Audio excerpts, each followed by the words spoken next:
مسجد والے کو دوسرے مسجد میں جا کر نماز پڑھنے کی اجازت نہیں ہے۔ میرا سوال ایک یہ ہے آپ سے، تو آپ نے ان کو اپنی جماعت سے نکالنے کا جو نوٹیفیکیشن جاری کیا ہے وہ مجھے دکھا دیں۔ بسم اللہ والصلاۃ والسلام علی رسول اللہ وعلی آلہ وصحبہ اجمعین، اما بعد۔ کچھ دنوں کے بعد آپ کے سامنے حاضر ہوا ہوں آج اس ٹاپک پر بات کرنے کے لیے کہ کچھ دن پہلے مریم نواز صاحبہ نے علماء کرام کے لیے اعزازیہ کارڈ، ائمہ حضرات کے لیے، ائمہ مساجد کے لیے اعزازیہ کارڈ کا اجرا کیا، اور انہوں نے ایک خوبصورت تقریب منعقد کی لاہور میں، جس میں علماء کرام کو بلا کر ہر مسلک کا عالم جو ان کی نظر میں ان کا نمائندہ ہے وہ تھا، اور اس محفل میں، اس مجلس میں، اس پروگرام میں ائمہ کرام کو بھی دعوت دی گئی جو ان کے مخصوص تھے۔ انہوں نے جا کر مریم نواز صاحبہ سے کارڈ بھی وصول کیا۔ اس کارڈ کے اجرا پر بہت سے لوگوں نے بڑی بڑی باتیں کی ہیں، بڑے لوگوں نے بڑے بڑے کلام کیے ہیں، کچھ لوگوں نے یوٹیوب پر ویڈیوز ڈالی ہیں، بلاگز لکھے گئے، کئیوں نے کہا اچھا ہے، کئیوں نے کہا پیسے کم ہیں، کئیوں نے کہا اتنے بہت زیادہ ہیں۔ ہر ایک بندے نے، یہاں تک کہ میں نے ایک پڑھا کہ 25,000 میں تو بکرا بھی نہیں آتا، اور مریم نواز نے 2-2 3-3 مان کے جو ہیں وہ مولوی خرید لیے۔ بڑے لوگوں نے بڑی باتیں کی ہیں، لیکن میں ایک تھوڑا سا الگ پوائنٹ آف ویو اپنا رکھتا ہوں اس حوالے سے جو مریم نواز نے ائمہ مساجد کے لیے اعزازیہ کارڈ کا اجرا کیا ہے۔ دیکھیں، ہمارے ملک پاکستان میں نو ڈاؤٹ اس وقت کیا ہو رہا ہے، کوئی بندہ ایسا ہو جو واقف نہ ہو، سب جانتے ہیں۔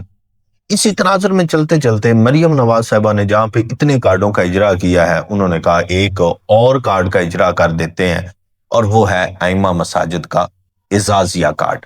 25,000 روپے اس کے لیے جو پیٹرن بنایا گیا، سب سے پہلے اس میں جو ایک خامی علماء کرام نے نکالی، جہاں پر دیگر مسالک کے مساجد کا ذکر تھا، وہاں پر ایک خانہ جو ہے وہ دیگر کا تھا، تو علماء نے اعتراض کیا کہ دیگر سے مراد کون ہے، لیکن اس پر بھی کچھ نہ ہو سکا۔ لیکن اسی اعزازیہ کے پروگرام میں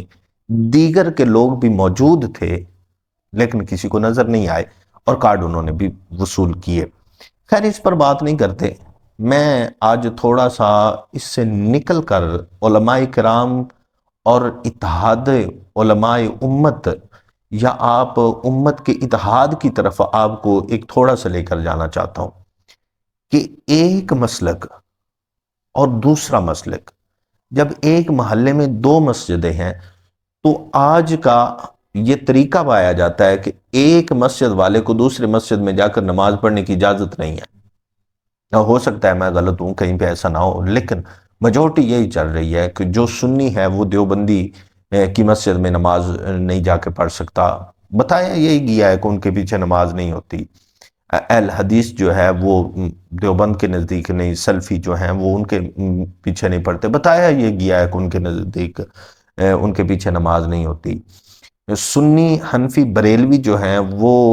دیوبندی کے مگر نماز نہیں پڑھتے۔ اہل تشیع کو تو یہ تینوں لوگ ہی اہل تشیع کو مسلمان نہیں سمجھتے۔ میرا سوال ایک یہ ہے آپ سے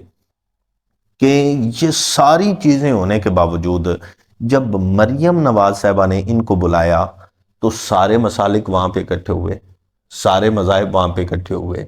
سارے جناب مسالک کے جو جید علماء سمجھے جاتے ہیں وہ اکٹھے ہوئے۔ اب کئی لوگ کہیں گے کہ ہمارے لیے وہ جید نہیں ہے، تو اگر آپ کے لیے وہ جید نہیں ہے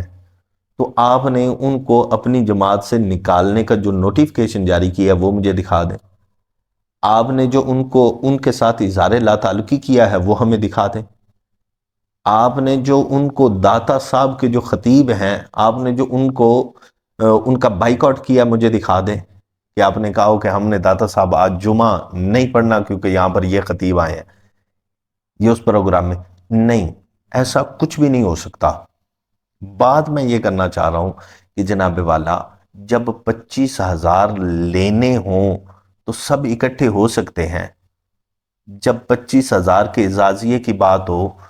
تو تمام علماء کا اتفاق ہو سکتا ہے کہ سبھی کو لینے چاہیے،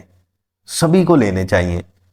ہر مسلک کا یہی کہتا ہے نا، جس کو مل رہا ہے وہ کہتا ہے جی مجھے، جس کو نہیں مل رہا وہ کوشش کر رہا ہے، تگ دو کر رہا ہے کہ ہمیں مل جائیں، اچھی بات ہے۔ علماء ویسے بھی ائمہ مساجد بالخصوص جو ہیں یہ لوور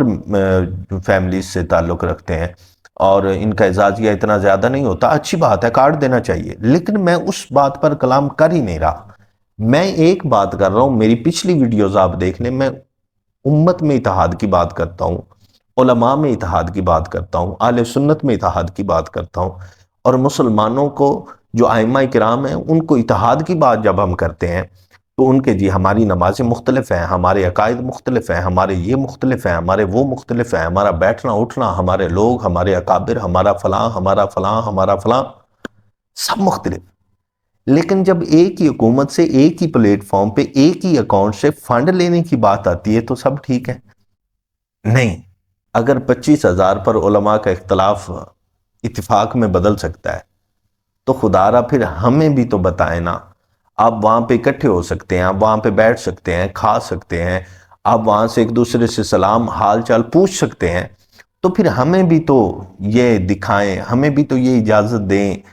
جو 25,000 بندہ لے رہا ہے وہ کم از کم مسجد میں یہ تو اعلان کرے کہ ہمارا اتفاق ہو گیا ہے، کہ ہمارا اتحاد ہو گیا ہے، کہ جس مسجد میں نماز پڑھانے کے وہ 25,000 لے رہا ہے، میں بھی اپنی مسجد میں وہی نمازیں پڑھانے کے 25,000 لے رہا ہوں۔ مریم نواز صاحبہ سے بھی ایک تھوڑا سا یہ سوال ہے ہمارا کہ جہاں پر اتنے زیادہ کام آپ کر رہی ہیں تو تھوڑا سا ساتھ یہ بھی کر دیں، حکومت بھی آپ کی ہے، اقتدار بھی آپ کا ہے، پاور بھی آپ کے پاس ہے، اتھارٹی بھی آپ کے پاس ہے، ایک یہ تو کر دیں کہ ملک پاکستان کی تمام مساجد میں اذان کا ایک وقت کر دیں، علماء کو اکٹھا کر لیں، جتنی بھی جو ابتدائیہ وقت میں پڑھتے ہیں، جو آخری وقت میں پڑھتے ہیں، ان کو کہ نہیں، کچھ متوسط، کچھ درمیانہ وقت نکال لیتے ہیں، جو ریاست کہے ایک ہی وقت میں اذانیں ہوں، ایک ہی وقت میں جو ہے نا وہ جماعتیں ہوں، اور ایک ہی پیٹرن کو فالو کیا جائے تو پھر 25,000 ملے گا۔ پھر دیکھتے ہیں کیسے دین نہیں سیدھا ہوتا، پھر دیکھتے ہیں ان کا مسلک کیسے نہیں چھوٹتا، پھر دیکھتے ہیں کہ یہ کیسے اسلام کی اشاعت و ترویج نہیں کرتے۔ او خدا کے بندو، میں علماء کی تذلیل کے حق میں بالکل بھی نہیں ہوں، علماء بہت بڑی ہستی ہوتے ہیں، علماء کی شان بڑی ہے، لیکن سوچیں تو صحیح، آج اگر اس بات پہ اتفاق ہو رہا ہے، آج اگر ہم اس بات پہ سمجھ رہے ہیں کہ ہمارا اتفاق ہے، تو پھر ہم دین کے نام پہ، خدا کے نام پہ، اللہ رسول کے نام پہ، قرآن کے نام پہ، نماز، روزہ، حج، زکوٰۃ،